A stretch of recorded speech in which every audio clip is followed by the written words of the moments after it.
Avatar ಸಿನಿಮಾದ ಮೊದಲ ಭಾಗ 2009ರಲ್ಲಿ ಬಿಡುಗಡೆಯಾಗಿತ್ತು.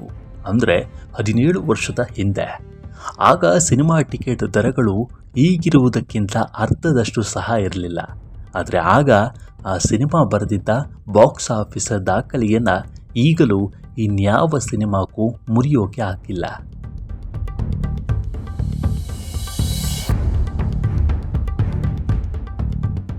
ಈಗಲೂ ಸಹ ವಿಶ್ವ ಬಾಕ್ಸ್ ಆಫೀಸ್ನಲ್ಲಿ ಅತಿ ಹೆಚ್ಚು ಹಣ ಬಾಚಿದ ದಾಖಲೆ ಇರೋದು 2009ರಲ್ಲಿ ಬಿಡುಗಡೆಯಾಗಿದ್ದ ಅವತಾರ್ ಹೆಸರಿನಲ್ಲೇ.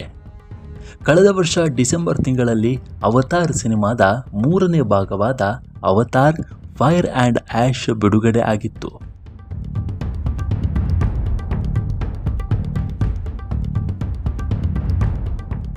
ಸಿನಿಮಾ ನಿರೀಕ್ಷೆಯಂತೆ ಸೂಪರ್ ಹಿಟ್ ಆಯಿತು.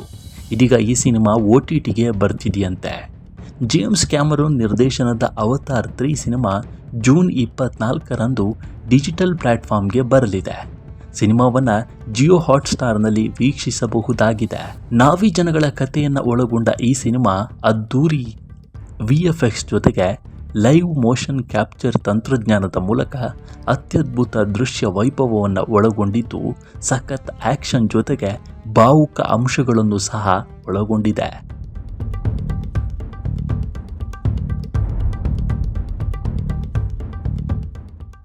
ಅವತಾರ್ 3 ಸಿನಿಮಾ 2009ರ ಅವತಾರ್ ಸಿನಿಮಾದ ಕಥೆಯ ಮುಂದುವರೆದ ಭಾಗವಾಗಿದೆ.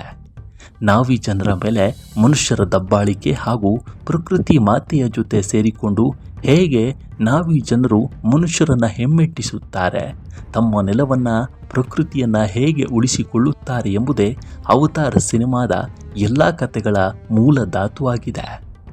ಅವತಾರ್ 3 ಸಿನಿಮಾ ಸಹ ಇದನ್ನೇ ಒಳಗೊಂಡಿದೆ. ಆದರೆ ಕಥೆಯಲ್ಲಿ ತುಸು ಭಿನ್ನತೆಗಳು ಇವೆಯಂತೆ. ಅವತಾರ್ 3ನಲ್ಲಿ ನಾವಿ ರೀತಿಯದ್ದೇ ಆದರೆ ಆ್ಯಶ್ ಪೀಪಲ್ ಎಂಬ ಬೆಂಕಿಯನ್ನು ಆರಾಧಿಸುವ ಜನರನ್ನು ಪರಿಚಯಿಸಲಾಗಿದ್ದು, ಈ ಜನ ಮನುಷ್ಯರ ಜೊತೆಗೆ ಸೇರಿ ನಾವಿ ಜನರ ವಿರುದ್ಧ ನಿಂತಿದ್ದಾರೆ.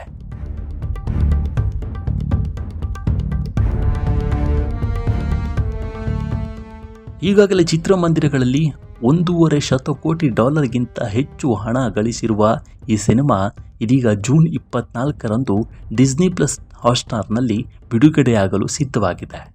ಅದ್ಭುತ ದೃಶ್ಯ ವೈಭವ ಮತ್ತು ಅತ್ಯಾಧುನಿಕ ತಂತ್ರಜ್ಞಾನ ಹೊಂದಿರುವ ಈ ಚಿತ್ರ ಕನ್ನಡ ಸೇರಿದಂತೆ ಹಲವು ಭಾಷೆಗಳಲ್ಲಿ ಲಭ್ಯವಿರಲಿದೆಯಂತೆ.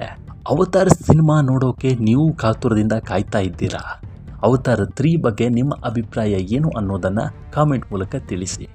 ನಮ್ಮ ಈ ವಿಡಿಯೋ ಇಷ್ಟವಾಗಿದ್ದರೆ ಲೈಕ್ ಮಾಡಿ, ಶೇರ್ ಮಾಡಿ ಮತ್ತು ನಮ್ಮ ಚಾನಲನ್ನು ಮರೆಯದೆ ಸಬ್ಸ್ಕ್ರೈಬ್ ಮಾಡಿ. ಮುಂದಿನ ವಿಡಿಯೋದಲ್ಲಿ ಸಿಗೋಣ. ನಮಸ್ಕಾರ.